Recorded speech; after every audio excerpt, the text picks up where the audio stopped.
Hello friends, ഇന്നൊരു variety ചുട്ടക്കോഴിയുടെ biryani ആയാലോ.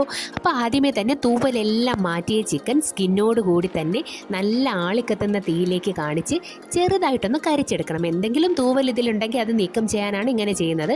അതിനുശേഷം കൈ കൊണ്ട് ആ കരിയെല്ലാം ഒന്ന് പിന്നെ മാറ്റിയതിന് ശേഷം ചെറിയ ചെറിയ പീസായിട്ട് മുറിച്ച് ചൂടുവെള്ളത്തിലിട്ടൊന്ന് വാഷ് ചെയ്തെടുക്കാം.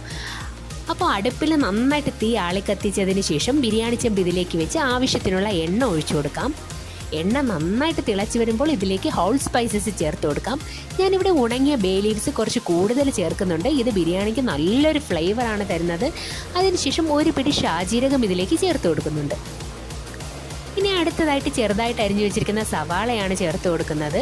അപ്പോൾ നന്നായിട്ട് തീ കത്തുന്നതുകൊണ്ട് തന്നെ സവാളയൊക്കെ പെട്ടെന്ന് വഴണ്ടി വരും. അപ്പോൾ നന്നായിട്ടൊന്ന് ഇളക്കി യോജിപ്പിച്ച് നന്നായിട്ടൊന്ന് വഴറ്റിയെടുക്കാം.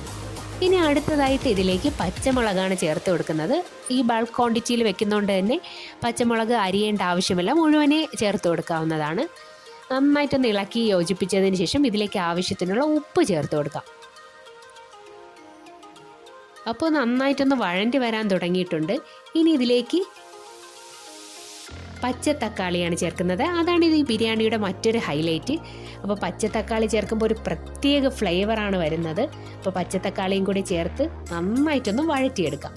ഇനി അടുത്തതായിട്ട് ഇതിലേക്ക് ഇഞ്ചി വെളുത്തുള്ളി പേസ്റ്റ് ചേർത്ത് കൊടുക്കുന്നുണ്ട്. അതിൻ്റെ പച്ചമണം മാറിക്കഴിഞ്ഞാൽ ഇതിലേക്ക് കുറച്ച് കൂടുതൽ മുളക് പൊടി ചേർത്ത് കൊടുക്കുന്നുണ്ട്. ഇനി അടുത്തതായിട്ട് നല്ല കട്ട തൈര് ഏതാണ്ട് 2 ചെറിയ പാത്രത്തോളം ഇതിലേക്ക് ചേർത്ത് വറ്റിച്ചെടുക്കണം. അപ്പോൾ അടിയിൽ പിടിക്കാനുള്ള സാധ്യതയുണ്ട്. അപ്പോൾ അടിയിൽ പിടിക്കുന്നു എന്ന് തോന്നിക്കഴിഞ്ഞാൽ കുറച്ച് വെള്ളം ഒഴിച്ചു കൊടുക്കാവുന്നതാണ്. ഇനി ചൂടുവെള്ളത്തിൽ വാഷ് ചെയ്ത് വെച്ചിരിക്കുന്ന ചിക്കൻ ഇതിലേക്ക് ചേർത്ത് നന്നായിട്ടൊന്ന് ഇളക്കി യോജിപ്പിച്ചെടുക്കാം. അപ്പോൾ ചിക്കനിൽ വെള്ളം വറ്റിക്കഴിഞ്ഞാൽ അരിയുടെ ഇരട്ടി വെള്ളം ഇതിലേക്ക് ഒഴിച്ച് തിളച്ച് വരുന്നത് വരെ വെയിറ്റ് ചെയ്യാം. നന്നായിട്ട് ഇളക്കി കൊടുക്കണം. അടുപ്പിലായതുകൊണ്ട് തന്നെ അടിയിൽ പിടിക്കാനുള്ള സാധ്യതയുണ്ട്. അപ്പോൾ ഇളക്കി കൊടുത്താൽ മതി. അടിയിലൊന്നും പിടിക്കാതെ നല്ല ടേസ്റ്റി ആയിട്ട് കിട്ടും. അപ്പോൾ ഈ വെള്ളം തിളച്ച് വന്നാൽ ഉടനെ തന്നെ ബിരിയാണി അരി ഇതിലേക്ക് തട്ടിക്കൊടുക്കാം. ബിരിയാണി അരി തട്ടിക്കൊടുത്താൽ നന്നായിട്ട് ഇളക്കി യോജിപ്പിക്കണം.